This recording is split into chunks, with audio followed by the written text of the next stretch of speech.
Yeah, Casey is an American guy living in Cologne in Germany, and basically he had a bit of a colourful past, we'll say, in America, so had to leave.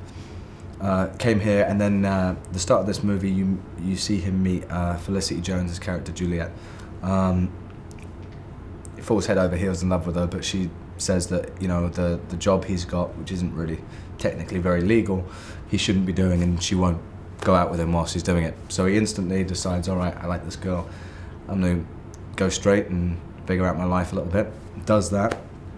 But then very quickly, unfortunately, that all kind of unravels because he finds out that she hasn't been very well and she needs some treatment, but they can't afford any of the hospital bills, etc. So then he makes the perhaps foolish decision in hindsight to try and to make the money that they need by stealing off one of the biggest drug lords in Germany, played by Sir Anthony Hopkins.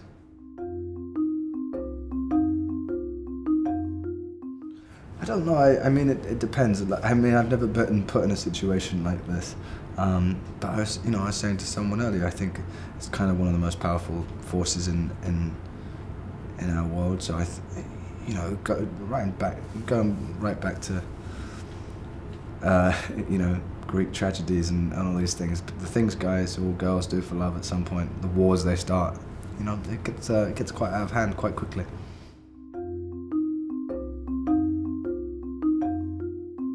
It depends on the stunt.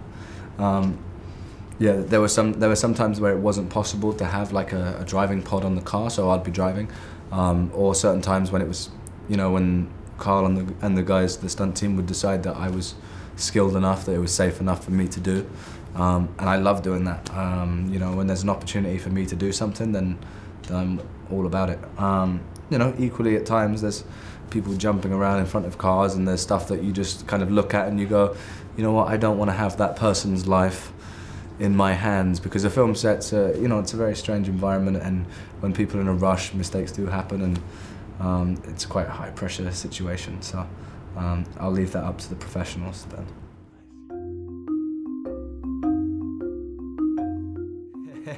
I mean, yes, obviously, when you're working with great actors like that. I mean, Sir Ben in Sexy Beast and Sir Anthony in Silence of the Lambs, they're some of my favourite performances these guys have given ever.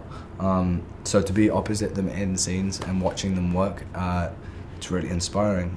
Just to see how they create characters and how they deliver lines. They're the simplest things, but they're also really fun people and love their jobs and bring a great atmosphere to set.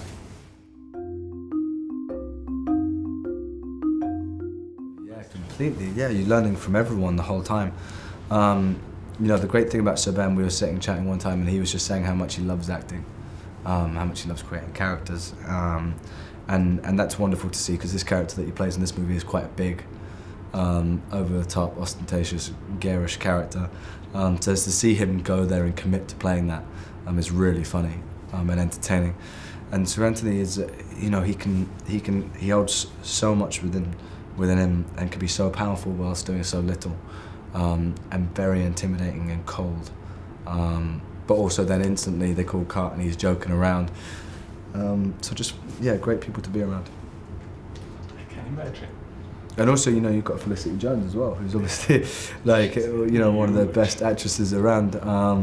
And those were really fun scenes, because Eran Creevy, the director, would let us, obviously for the action sequences and for a lot of the other scenes, it has to be quite rigid and stick to the script or the planned play out of what's going to happen. Whereas scenes with Felicity and I, he would let us improvise and just let the camera roll around and see what it caught. So that was a really nice different experience, because she's a wonderful actress to work with.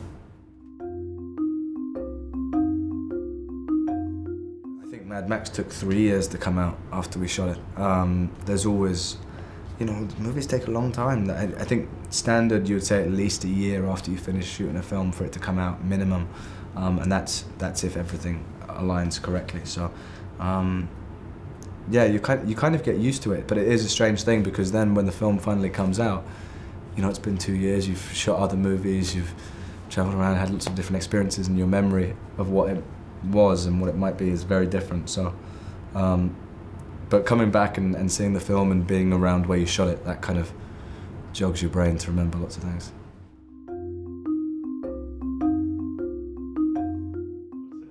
Why should they go buy a ticket? It's a fun movie. It's entertaining. It's got a very pure place where the story's told from. You know, it's a love story, but then that kicks into quite an action movie with some great performances from legendary actors.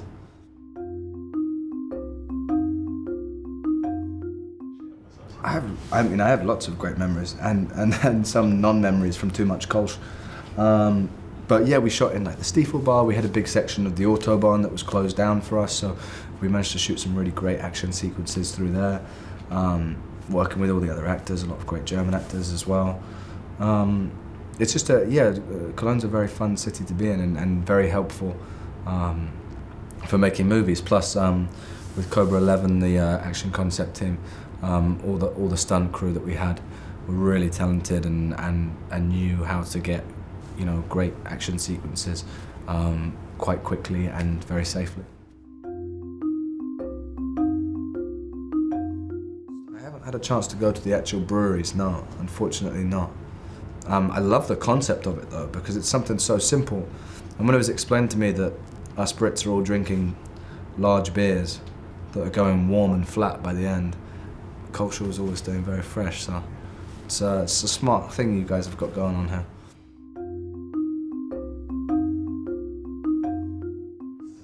I just finished shooting a movie called Rebel in the Rye, which is about the author J.D. Salinger, who wrote Catcher in the Rye. I just finished that recently. That was shot in New York.